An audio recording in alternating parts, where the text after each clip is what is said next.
அம்மா பாவம்மா, மாலையும் கழுத்துமா நிக்கிறாங்கம்மா, உள்ள வர சொல்லுமா. நான் செத்து என் கழுத்துல மாலை விழுந்ததுக்கு அப்புறம் அவளை உள்ள கூட்டிட்டு வாங்க. அம்மா அத்தை, ஏன் அத்தை இப்படி எல்லாம் பேசுறீங்க? நான் உயிரோட இருக்கிற வரைக்கும் அவ இந்த வீட்டுக்குள்ள வரக்கூடாது.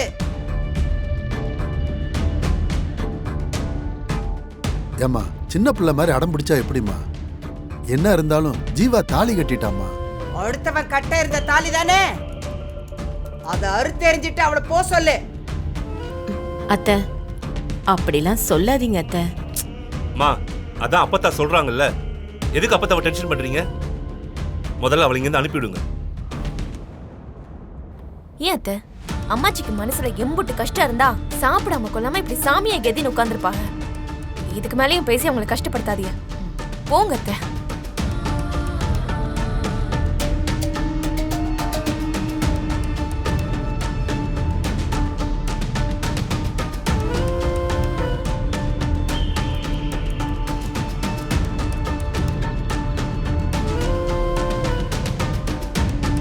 அப்பதா ஜீவா அப்படி முட்டாள்தனமா செய்வான்னு யாருமே சத்தியமா நினைக்கவே இல்லை.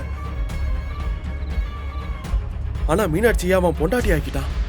அதை இனி மாத்த முடியாதுல்ல. டேய், ஏன்டா மாத்த முடியாது? டைவர்ஸ் பண்ணா எல்லாம் மாறப்போகுது. டேய் டேய், என்னடா அசால்ட்டா டைவர்ஸ் பண்ணலான்ற? நியாயப்படி கோவப்பட வேண்டியது மீனாட்சி. ஆனா அவளே மனசு மாதிரி வீட்டு வாசல்ல வந்து நிக்கிறா. அவங்கள நம்ம ஏத்துக்க தாண்டா செய்யணும். பாட்டி, என் தங்கச்சிக்கு நல்ல இடம் அமைஞ்சு கல்யாணம் ஆகி போக போறான்னு நாங்க எல்லாரும் சந்தோஷமா இருந்தோம். ஆனா ஜீவா கடைசி நிமிஷத்துல இப்படி பண்ணிட்டான். அவனுக்கு மீனாட்சி பொண்டாட்டி ஆனதுக்கு அப்புறம் அவ வேற எங்க போவா பாட்டி? அம்மா, ஜீவா இப்படி செஞ்சது எல்லாருக்கும் சங்கடமா தான் இருக்கு. ஆனா இனி என்ன செய்ய முடியும்? உள்ள வர சொல்லுமா. என்ன லோகு, உன் சம்பந்தியும் மருமகளும் என்னை எதிர்த்து பேச விட்டுட்டு நீ வேடிக்கை பார்த்துக்கிட்டு இருக்கியா? ஐயோ, அப்படிலாம் இல்ல அத்தை. சம்மந்தி பொண்ணை பெத்தவங்க, அவங்க பொண்ணை நினைச்சு அவங்களுக்கும் கவலை இருக்க தானே செய்யும். கொஞ்சம் மனசு இறங்குங்க அத்தை. அத்தை, நீங்க என்ன பேசிக்கிருக்கிய? முதல்ல இது என்ன முறைப்படி நடந்த கல்யாணமா?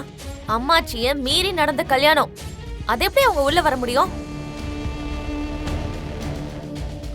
அந்த வெட்டி பையன் தாலி கட்டிட்டா அந்த பொண்ணை இந்த வீட்டுக்குள்ள வேணுமா? அப்புறம் அப்பத்தாக்கு என்ன மரியாதை இருக்கு? டேய் பாண்டி, அப்பத்தா மேல எங்க எல்லாருக்கும் மரியாதை இருக்கு. அதனாலதான் மீனாட்சி கூட அப்பத்தா ஒத்துக்காம வீட்டுக்குள்ள வரமாட்டேன்னு சொல்லி வெளியவே நின்னுட்டு இருக்கா. என்னாச்சுமா?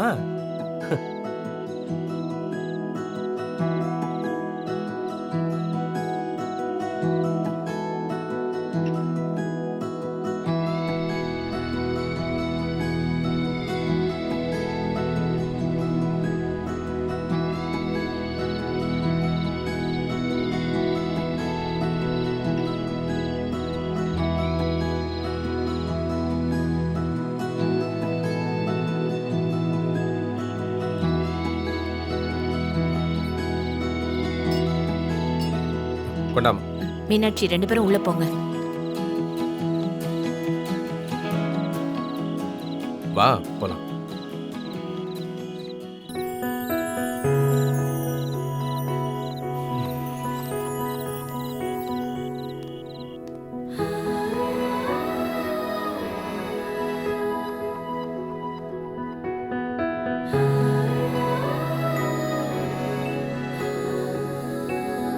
மீனாட்சி, ஸ்டாப்.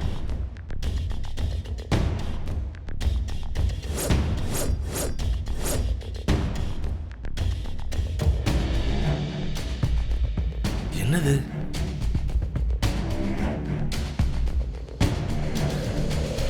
டேய், என்னடா மருமக உள்ள வரப்ப நிக்க சொல்லியிருக்க? Meenakshi, right leg please.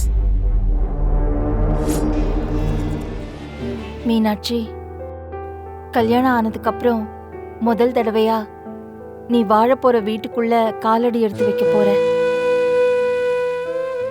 வலது காலை எடுத்து வச்சு அந்த மீனாட்சி அம்மனை மனசுல நினைச்சு உள்ள வாமா.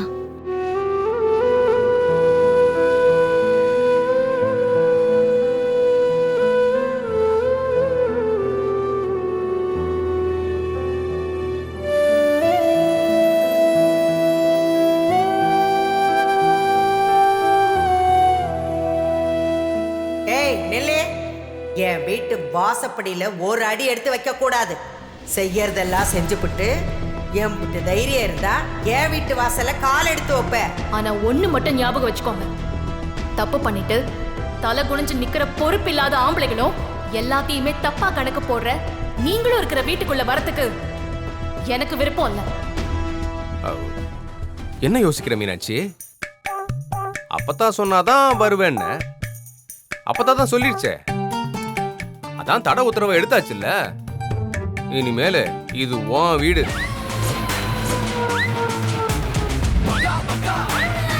அம்மா உன் கோவம் எங்களுக்கு புரியுதுமா. இருந்தாலும் பெரிய மனசு பண்ணி நடந்ததெல்லாம் மறந்துரு. வலது காலை எடுத்து வச்சு உள்ள வாமா. எது நம்ம வாழ்க்கையில நடக்க கூடாதுன்னு நினைக்கிறோமோ அதுதான் நம்ம வாழ்க்கையில அதிகமா நடக்கும். அதனால நடந்தது எதையும் மனசுல வச்சுக்காம வலது கால் எடுத்து வச்சு உள்ள வா மீனாட்சி.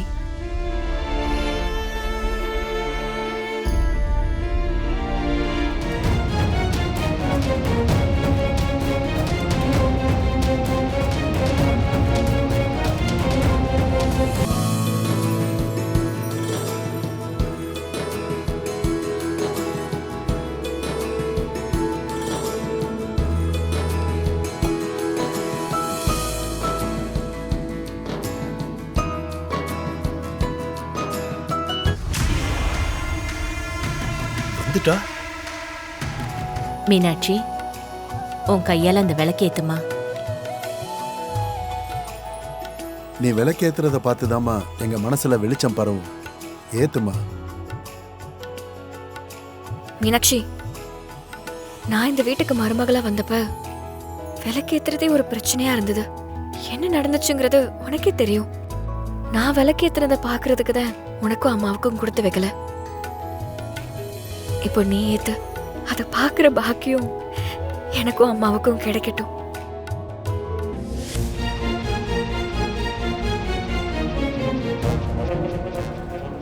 ஏங்க, இவளை விளக்கத்தை விடாம செஞ்சா நல்லா இருக்கும். ஆனா அம்மாச்சி ஏன் அமைதியா இருக்காங்கன்னே தெரியலையே. அப்பத்தா பதுங்குதுன்னு வச்சுக்க, பாய போதுன்னு அர்த்தம். அது எப்பன்னு தான் நானும் காத்துட்டு இருக்கேன்.